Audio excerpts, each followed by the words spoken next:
Hi, it's Bob Smolko from Remax All-American. Just getting together here at the Matoaka Elementary School with Principal Andy Jacobs. And in many of our videos, what we do is we try to get to the real culture of the schools.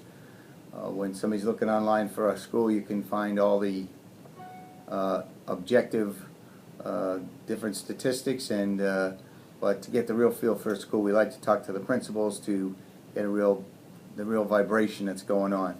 So Andy, you don't mind me calling you Andy? Absolutely. Everybody else calls you Andy. I think that's what right. the great part of the school is, instead of walking around, real stiff. But anyway, can you give us a little bit of your background, of your Sure. Yeah. where you've been, and then we'll talk about where you're going. Yep. My name is Andy Jacobs. I am the principal of Matoaka Elementary School. I'm fortunate to right now be the only ever principal of Matoaka Elementary School. I had the opportunity to be a part of creating this elementary school 9 years ago. We opened in the 2007 school year, so that was an exciting opportunity for me, and it's amazing how time flies, and here we are 9 years later. I think things are going quite well for us here at elementary school. Some things about me. Originally, I'm from Providence, Rhode Island. I came down in 1985, taught third grade for 10 years at Rawlsburg Elementary School, one of our other elementary schools in Williamsburg, James City County. I then pursued my master's degree at William & Mary in educational administration. Spent 2 years in York County as an assistant principal at Magruder Elementary School. And I was fortunate enough to be selected as the principal at Matthew Whaley Elementary School, one of our other elementary schools in Williamsburg, James City County. Was principal there for 10 years. And then when the opportunity arrived and presented itself for me to be a part of opening a new school, I sought that opportunity, and it's been a wonderful experience for me, seeing it through the past 9 years to where we are right now for Matoaka Elementary School. Well, Andy, looking at, and talking to other, other principals, whether it's middle school or high school, elementary, I guess is definitely different and unique. How much of your time do you spend actually with the kids, leading the teachers, and then the tasks of administration? A considerable amount of my time, and actually today, with you being here, you saw I was coming and going, and constantly coming and going, and I feel like if I'm doing my job correctly, I am intimately involved with the kids and the staff at all times. I pride myself in being visible and actively involved in any and all aspects of what's going on here on a daily basis. For me, that's fun. For me, that's what keeps me excited about what we're doing here. I don't want to be behind a desk. I want to be actively involved with the kids and the teachers and the parents. And of course, my role as the leader of the school, I take quite seriously as far as what we're doing programmatically and instructionally. So it's a busy day, it's a busy week, but I do enjoy what I do. Well, we just finished our what we call our 11th commandment, the honor thy teachers lunch, and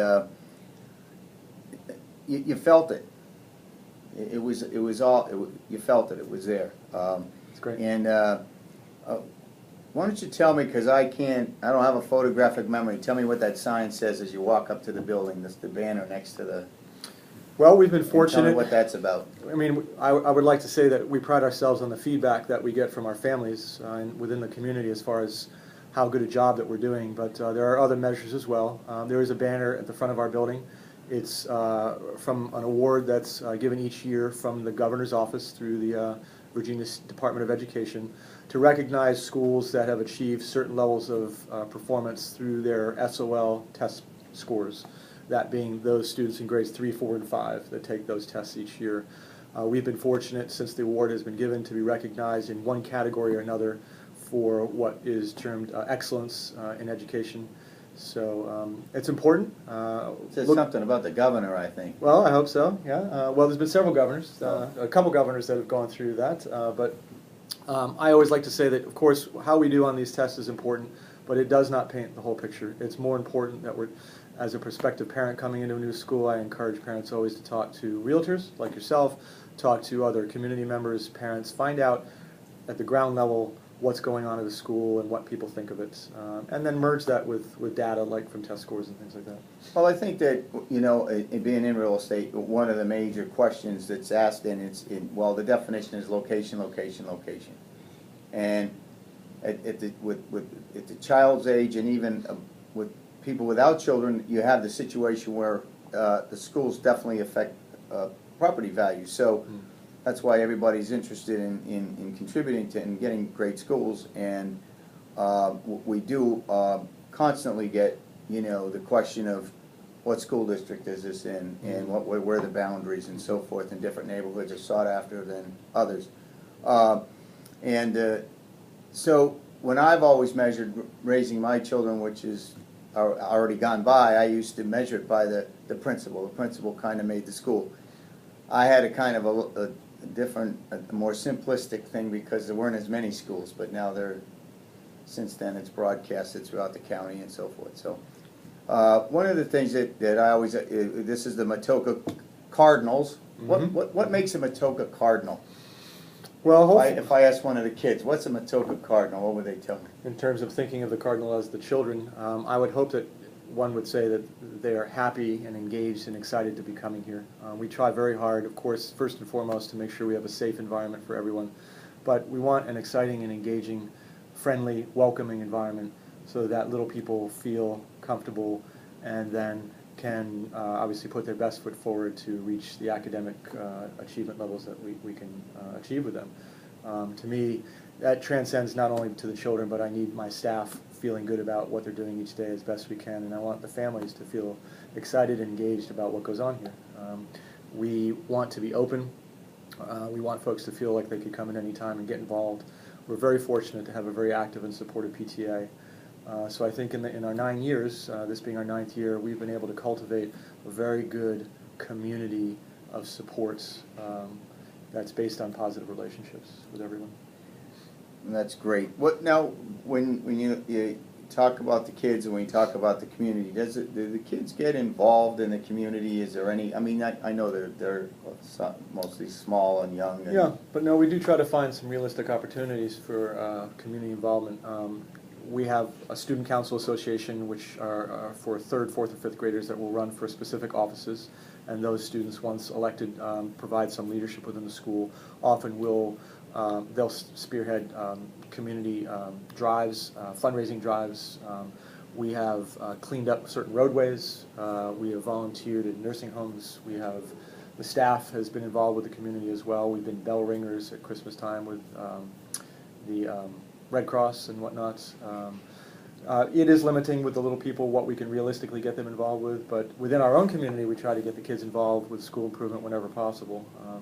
We have our school garden, we have our nature trail. We're constantly looking for ways to enhance our environment and involve the kids in those processes too. So you have a school garden and a school garden. We have a nature trail. We have a nature trail that surrounds the building as well, and that each year seems to take on new, enhanced aspects to it. We've had Eagle Scouts who have volunteered and done projects for us on our nature trail, in our school garden.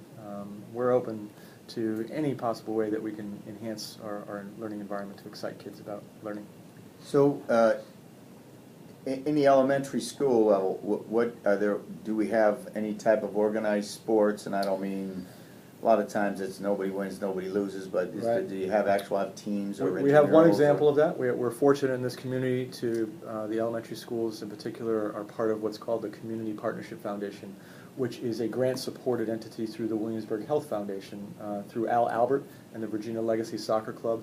In the spring, there are dollars appropriated to each school and coaches and equipment so that we can have 2 soccer teams, one for grades 1 and 2, and another one for grades 3 and 5, and those 2 teams are entered into the rec league, the community rec league that Virginia Legacy organizes, and each of the elementary schools does play against each other. We really try hard not to keep score and keep standings, but that would represent really the only competitive sports that we have at the elementary level. We do here at our school a lot of after-school enrichment clubs. A lot of our clubs do have a sports theme to it. We'll have flag football, we have a golf club, tennis club, we have a boys and girls running club, we have a yoga club, what are some others? We have a basketball club. We also will sometimes have a separate soccer club. So we do want to get the kids involved with physical fitness and wellness activities. It's just not necessarily in a competitive fashion. So you don't have a Nintendo Xbox club, no? We do have a computer and a robotics club, but no, we don't have the Xbox club, no. Well, that's great, because the next question I have here is just about extracurricular activities, and Yeah. I think that pretty much We covers do take it. that seriously. And It's just a brief interview with Andy here, and we just wanted to give anybody that watches us a good feel of what the culture of the school is, what the mood of the school is, how things are handled here. I heard, what brought up athletics was because I was sitting talking to several different teachers, and they were talking about how that kid's so athletic, that kid's so athletic, and so forth. So, anyway, I think I want to end this up, Andy, with the question of that. I don't know if you've seen the new Windows commercial that says, and they have all the kids on there, and it says one of these kids are going to change the world, and then the question is, do they have the right tools? How would you answer that question? And I guess we've talked about most of the tools, and I think that we've got the internal tools here. Technology-wise, are we up to speed? In Williamsburg, County, we're pretty good. It's a constant struggle because of dollars and how fast technology moves. What we're using today theoretically could be considered already outdated compared to what a private citizen can use dollars towards to keep up. It's a struggle for public education. I believe in Williamsburg, James City County, we have a good, what we call an instructional technology model. We get what we call refreshes. This particular summer, it was elementary's turn. We have new student laptops in particular, and new teacher laptops. So we're trying to keep up. I believe we have a lot of the resources that we need, but first and foremost, forever, in my particular opinion, would be the most important resource that we need is quality, skilled, and passionate teachers. The other tools come along to help those individuals, but first and foremost, if you don't have the right people in the right place doing the right thing, then we're not hitting on all cylinders. So. Well, I think that goes without saying. I think that's, and I tell you, I've done a lot of the interviews and so forth, and the mood of the school is very commendable. Great, we work hard at it. And I want to compliment you on that, and your staff, and that's why we do thank the teachers, because we think, I can't say teachers. I was told that that's the educators. Educators. Because if I say teachers, I'm leaving somebody out, and we want to include them all. We do have from the paraprofessionals custodial to everything. Absolutely. Those covers all the bases. Absolutely. But anyway, I want to thank you for joining us and for coming in and for getting involved in this and to spend the time with us. So Appreciate thanks it. again. All right. Have a great day.